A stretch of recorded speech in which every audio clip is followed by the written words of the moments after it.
समीर राजूरकर हे छत्रपती संभाजीनगरचे महापौर निश्चित, तर शिवसेनेचे राजेंद्र जंजाळ यांच्याकडे उपमहापौर पदाची संधी। छत्रपती संभाजीनगर महापालिकेचा महापौर अखेर ठरलाय। भाजपचे समीर राजूरकर हे अभ्यासू नेत्याची नावाची घोषणा करण्यात आली आहे, तर शिवसेनेचे राजेंद्र जंजाळ या नेत्याला उपमहापौर पदाची संधी दिल्याचं समोर येत आहे। आज या दोन्ही नेत्यांनी उमेदवारी अर्ज दाखल केला आहे। छत्रपती संभाजीनगरच्या नव्या महापौरपदी समीर राजूरकर यांची निवड झाली आहे। छत्रपती संभाजीनगरचा गड भाजपनं राखलेला आहे। शिवसेना विरुद्ध भाजप अशी अटीतटीची लढत संभाजीनगरमध्ये झाली होती, तर समीर राजूरकर हे छत्रपती संभाजीनगर मनपाचे महापौर असतील।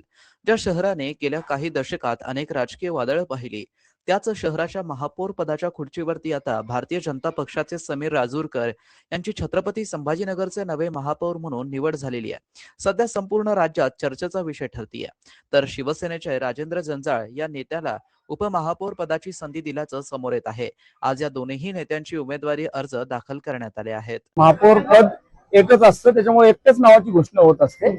भारतीय जनता पार्टीचे महाराष्ट्राचे मुख्यमंत्री माननीय देवेंद्रजी फडणवीस साहेब, मंत्री कॅबिनेट मंत्री माननीय अतुलजी सावे साहेब, केंद्रीय अर्थ राज्यमंत्री डॉक्टर भागवतजी कराड, आमदार संजयजी केनेकर आणि जिल्हा अध्यक्ष किशोरजी शितोळे या सगळ्यांनी भारतीय जनता पार्टीने जो विश्वास माझ्यावरती दाखवला, कारण की हा क्षण माझ्यासाठी सुद्धा अभिनवनाचा आहे की छत्रपती संभाजीनगर शहराचा मी पहिला महापौर आहे, त्याच्यामुळं मला तो विशेष आनंदाचा क्षण आहे।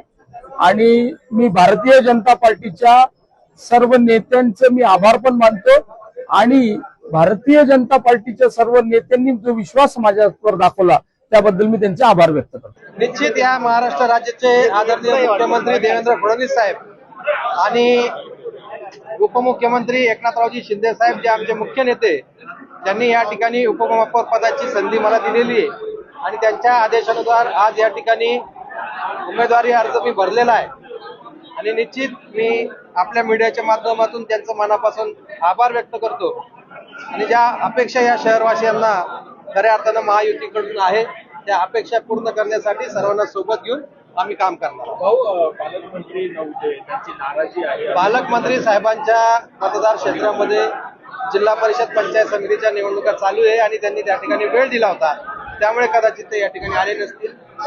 तुमच्याच पक्षाच्या हर्षदा शिरसाट, त्र्यंबक तुपे हे उमेदवारी अर्ज केले, म्हणजे अर्ज दाखल करण्यासाठी उपमहापौर नाही, जेव्हा ते अर्ज घेऊन गेले, हर्षदा शिरसाट नव्हत्या, नंदकुमारजी घोडिले आणि त्र्यंबकजी तुपे अर्ज घेऊन गेले, पण तोपर्यंत उमेदवारी निश्चित झालेली नव्हती। मित्रांनो, ही बातमी तुम्हाला कशी वाटली आमच्या कमेंट बॉक्समध्ये प्रतिक्रियेच्या स्वरूपात नोंदवायला विसरू नका। अशाच बातम्या बघण्यासाठी आणि अपडेट राहण्यासाठी आमच्या YouTube चॅनलला सबस्क्राईब करायला विसरू नका। धन्यवाद।